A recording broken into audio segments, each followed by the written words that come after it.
Hey, if you clicked on this video, chances are you know what it feels like to be torn between two parents. Maybe you've been told certain things about one of them. Maybe you believed it. Maybe you still do. Part of you has started to wonder, what if the story I've been living isn't the full truth? This video is for those of us who have been alienated, emotionally and psychologically distanced from one of our parents, not by our own choice, but by someone else's influence. Today we're going to unpack the 5 most common core beliefs that alienated children hold and how to start unlearning them. Hi, I'm Maddie and welcome back to the Anti-Alienation Project. What is this about, you might wonder? Parental alienation happens when one parent manipulates their child to reject their other parent. It's very common, but not many people know about it or what it's even called, and how serious and long-lasting the damage is to children who go through it. I learned the truth that I had been alienated from my dad for 20 years, 3 years ago. Since then, I speak out from the child's point of view in hopes to raise awareness and put this very serious issue on the public's consciousness. So let's go. Let's just get right into it. Number 1, let's start with one of the most painful beliefs that many of us who have been manipulated to reject a parent carry. That is the belief that you abandoned me. When a parent isn't around, or is made to look like they haven't fought for you, it's easy to believe that they just don't care, that they walked away, that they left. But let me ask you this. Who told you that they have abandoned you? What was this belief based on? Emotions? Facts? Have you seen proof for yourself, like court papers, texts, voicemails, letters, documents? What told you that they gave up? How did you come to this belief? Because here's the truth. In parental alienation, it's common for the alienating parent to shape the narrative to make one parent look like the villain, especially if they fear losing you, losing your loyalty, or wanting to keep emotional control. Parental alienation often involves what is known as narrative control. The parent that you've been close with might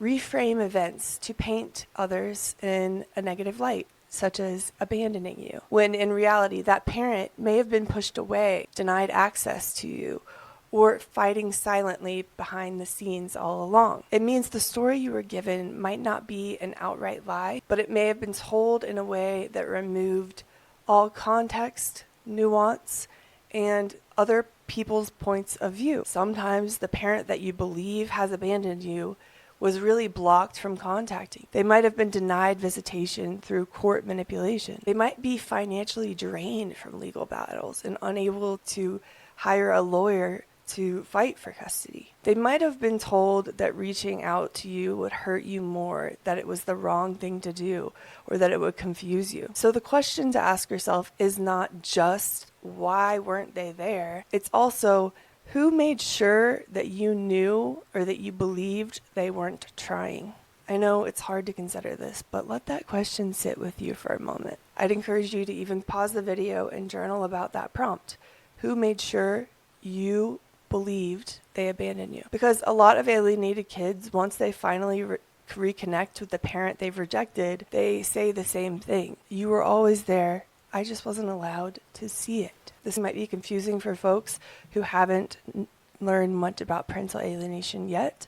So something you can do to try to differentiate your own beliefs from the beliefs that have been implanted in your head, you can try to create a personal timeline of your relationship with the parent you've been rejecting. Write down memories, even small ones, that you remember them doing or saying, times that they were present and times that they were not. If you can, try to locate actual evidence, like letters, emails, texts, voice messages, even legal records. Or you can talk to witnesses who were not put in the middle. Ask those people you trust in your life, what changed? When did things between me and my parents start to shift? And most important, ask yourself, have you heard the other side of the story? Have you listened to the parent you've rejected and their point of view? Even if it's scary, please consider trying to reach out. You can start small. A message, a question. The second core belief that a lot of kids in this position are made to believe is that you're unsafe, selfish, and or dangerous. This belief is very powerful because it hits to the core of something that we all want, especially as children, to feel safe. Kids are often taught to fear one parent. This fear originates not through facts, but through repeated emotional manipulation and warnings. Ask yourself, what proof do I have that my parent is unsafe, unstable, selfish, or dangerous? Have you witnessed these behaviors? You can ask yourself too, is this fear something that someone else has felt and was passed to me? If you've been alienated from one parent, chances are that you've been told, either directly or indirectly, that this parent is someone to be afraid of, that you should avoid or mistrust this parent. And it might not have been explicitly stated to you in that way, but other people might have used certain tactics to lead you to that conclusion. You might have been told they were toxic, they were unstable, they were narcissistic, abusive, crazy, or just not good for you. And maybe that parent that you've rejected, maybe they did make mistakes. Many parents do. But ask yourself, did they make mistakes that warrant full no contact? Did you witness these behaviors firsthand, or were they described to you by someone else? Were you encouraged to feel afraid or to think critically about what really happened? Was your fear based on any real events or someone else's interpretation and reaction to those events? The truth is that parents who manipulate their child to reject their other parent, they just might want you to fear finding love, safety, or trust with your other parent. They're scared of that. They're scared of you becoming closer with your other parent than you are with them. Why? Because it would challenge the narrative that they've built and threaten their control. Here's a challenge for you. If you're trying to determine whether your parent is truly unsafe, unstable, selfish, or dangerous, here's something to try. List 3 moments that you felt confused about that parent. Times when what you saw or how you felt didn't quite match what you had been told about them. For instance, maybe you were having a genuinely good time with that parent and you were smiling or laughing, but you quickly remembered that felt wrong. It felt wrong to smile and laugh, so you stopped yourself from smiling or laughing. For instance, your parent was being very kind and generous, and they were expressing to you how much they love you. But in your head, you couldn't accept that because of these beliefs you've been made to have. List these 3 moments and sit with that discomfort for a second. Pause the video and journal about these 3 questions. 1, who used these words? Selfish, unstable, dangerous, unloving, abusive, narcissistic, whatever the qualities are that you believe about that quote-unquote bad parent, write them down and think about where those words came from. Secondly, ask yourself and journal about this. How did you feel when you heard them? Empowered or pressured? And finally, what would happen if you disagreed with these adjectives to describe your parent? What would happen internally? And would there be any consequences in your other relationships? It is quite possible that you might find out that your fear wasn't ever your own. It was inherited. The third belief many, I would venture to say most alienated children believe is one that goes very deep. I think this is the most painful one, and that's you don't love me. Maybe you have this belief that your parent doesn't love you, and maybe it was never communicated directly to you.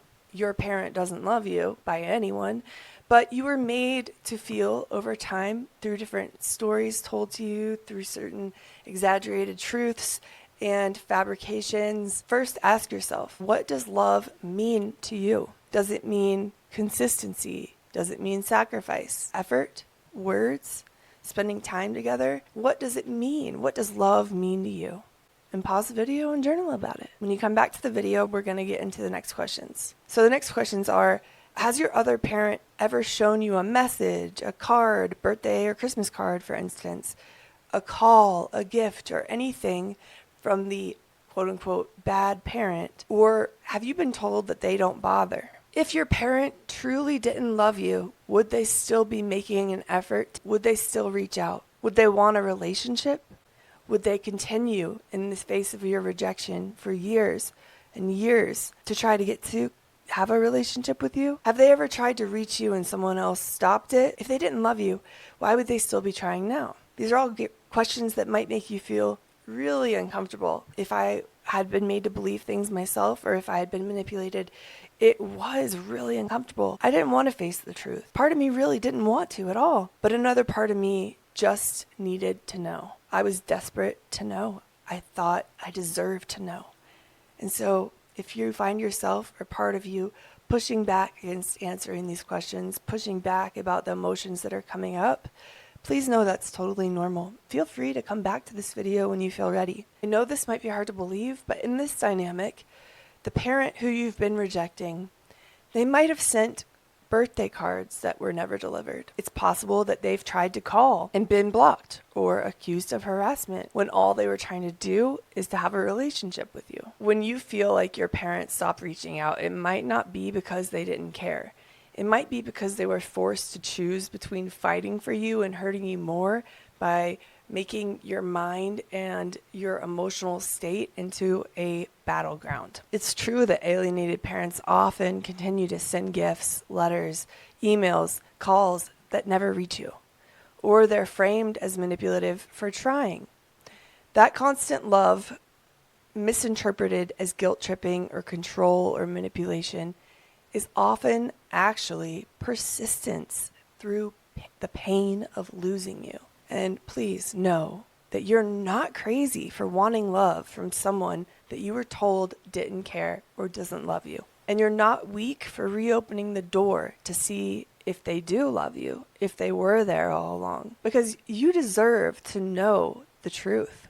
You deserve to know who truly loves you, even if they weren't allowed to reach you. And ask yourself finally, would I say the same thing to my child if I were blocked from them? The fourth belief is a heavy one as well. It's you hurt us.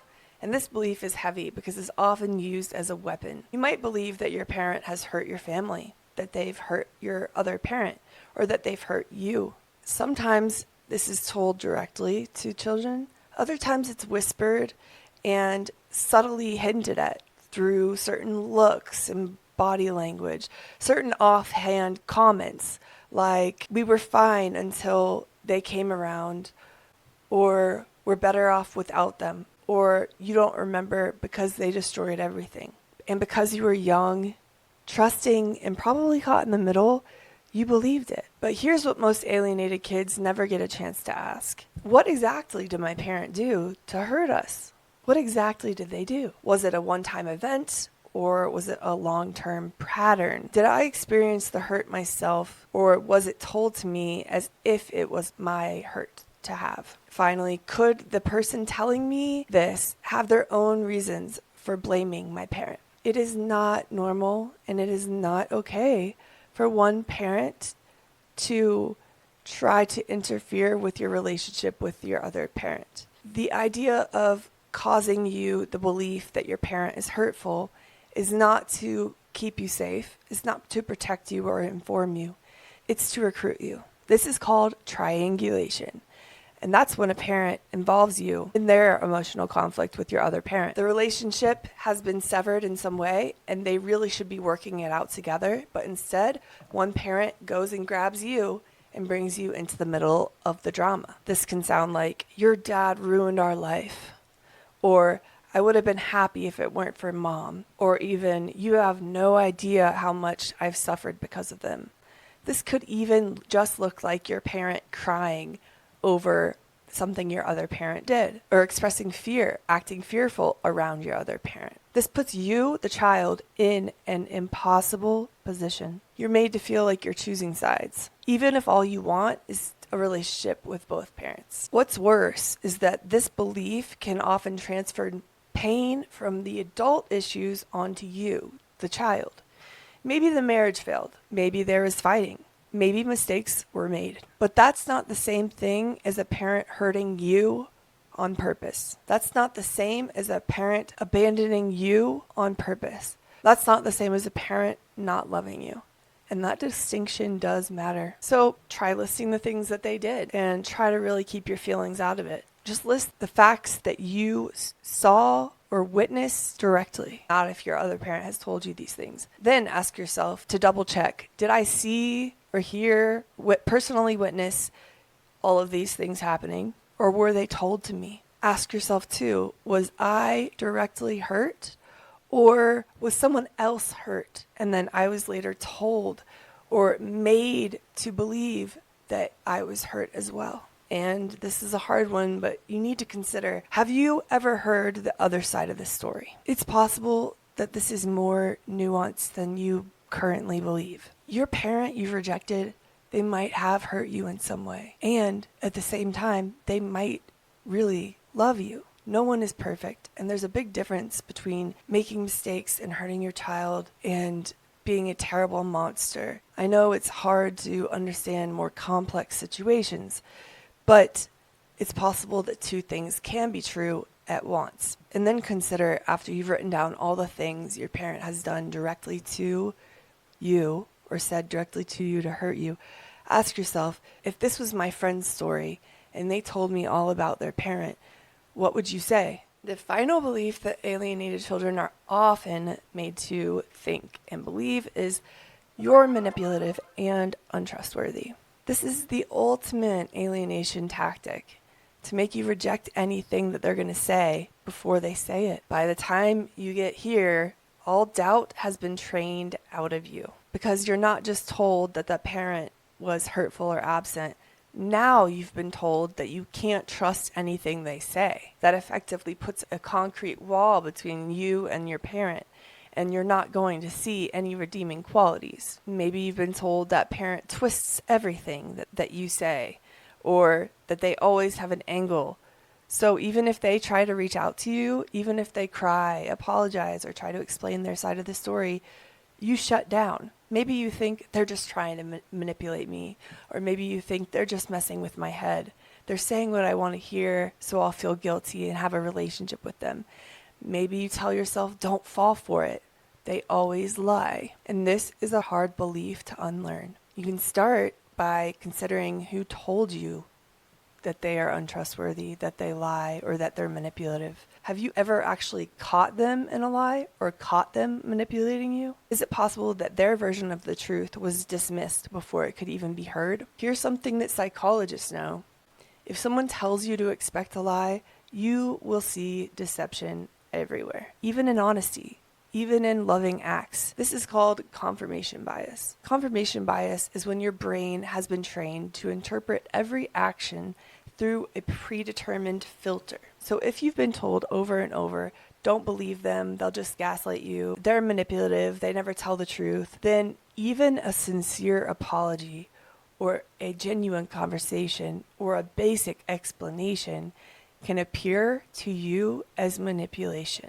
This is especially damaging because it totally prevents any repair of the relationship. It shuts down curiosity. It shuts down the ability to be an independent thinker. It kills that parent-child connection. This belief that your parent is manipulative and untrustworthy, it has no expiration date, meaning no matter what the parent you've rejected says or does, they've already been disqualified, which is incredibly unfair, not just to them, but also to you, because it robs you of the chance to learn who they are and learn the truth for yourself. So one way to figure out if your parent is truly manipulative or not is to observe them.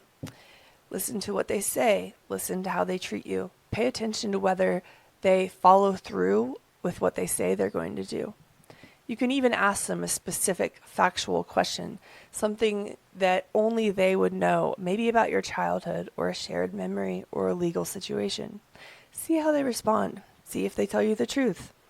You could also notice the difference between your emotions and between the facts. If they express emotion, is that manipulation? Or is that just someone who's aching to be heard? When you ask them questions about your life or the relationship, do they answer honestly? Do they make you feel pressured? Or are they more open and accepting? Do their words line up with the evidence of their actions that you've seen? If you feel something softening inside of you, even slightly, let that be okay. That doesn't mean you're being fooled. It actually means that your mind is strong enough to examine both sides. I know this is hard, but being manipulated to reject someone is its own form of manipulation. You are allowed to discover your own reality. You are allowed to say, maybe they're not who I thought they were. Maybe they've changed. Maybe they were never the true villain at all. You don't have to rebuild a relationship overnight. You just have to take the first step towards clarity or towards the truth. You are brave. Brave people go searching for the truth, not just the one narrative they were fed. You have the power to reconnect, to ask, to forgive, to protect your heart and open it at the same time. You're allowed to feel confused. You are allowed to feel angry at both parents, at certain systems, at yourself, at the world, but you're also allowed to feel hope because these negative beliefs have taken something from you. Now, I encourage you to take something back. Your right to choose what's real. Thank you for watching this video. I hope you found it insightful or helpful in some way. Please make sure to give it a thumbs up to get parental alienation awareness out there on YouTube. And make sure you're subscribed. Turn on the notification bell so you never miss a video. And I'll see you next time. Bye.